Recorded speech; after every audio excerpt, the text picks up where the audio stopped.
Wait, so they can play a 90-minute match on the field, but they aren't legally allowed to sleep in the team hotel? Yeah, I mean, that is the bizarre reality of the 2026 World Cup we are looking at today. It's just wild. Welcome to this deep dive into the situation we're calling the base camp exile.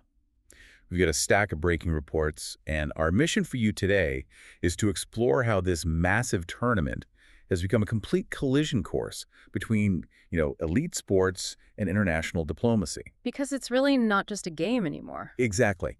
Okay, let's unpack this. I mean, I understand there's intense political tension between Washington and Tehran, but doesn't FIFA have host nation guarantees to prevent exactly this kind of logistical nightmare?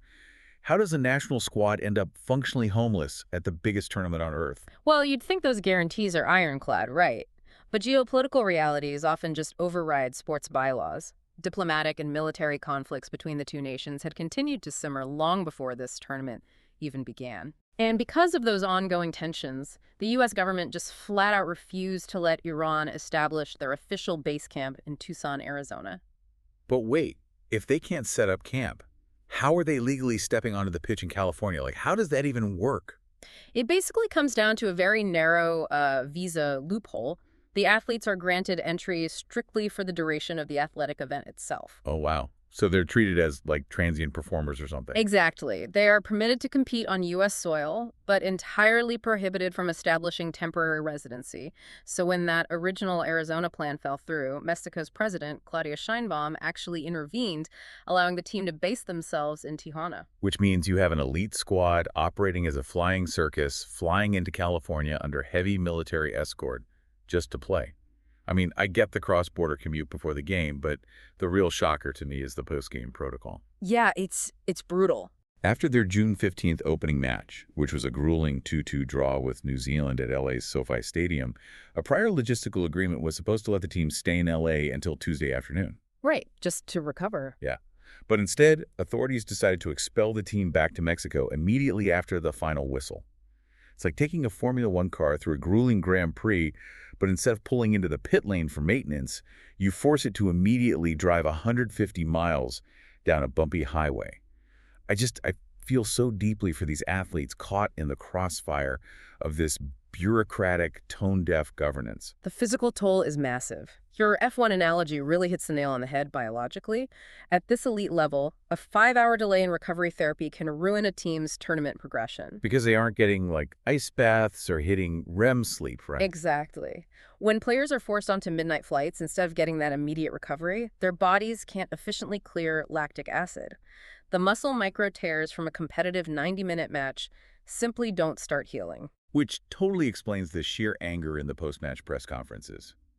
I mean, you have Coach Amir Golanoe calling Iran the most oppressed team in World Cup history. Yeah, and their star striker, Mehdi Taremi, slammed the late-night travel as a, quote, complete disaster for their athletic recovery. And rightly so.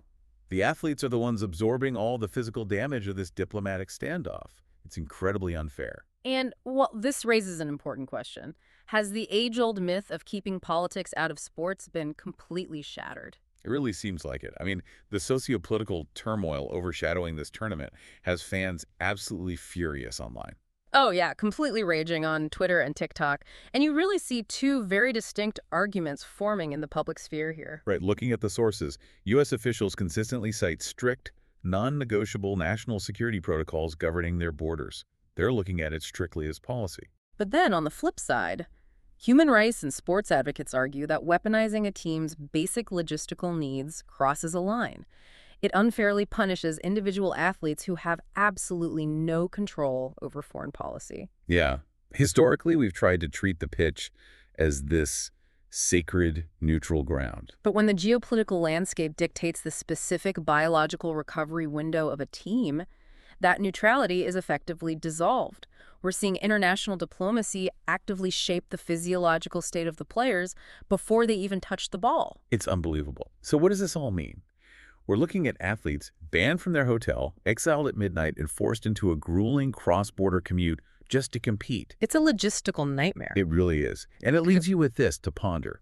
If host nations can dictate an opponent's physical recovery based on foreign policy, what does this mean for the baseline competitive fairness of all future global tournaments? The next time you watch two teams step onto the pitch, Ask yourself, did they both legally have the right to sleep in a hotel last night?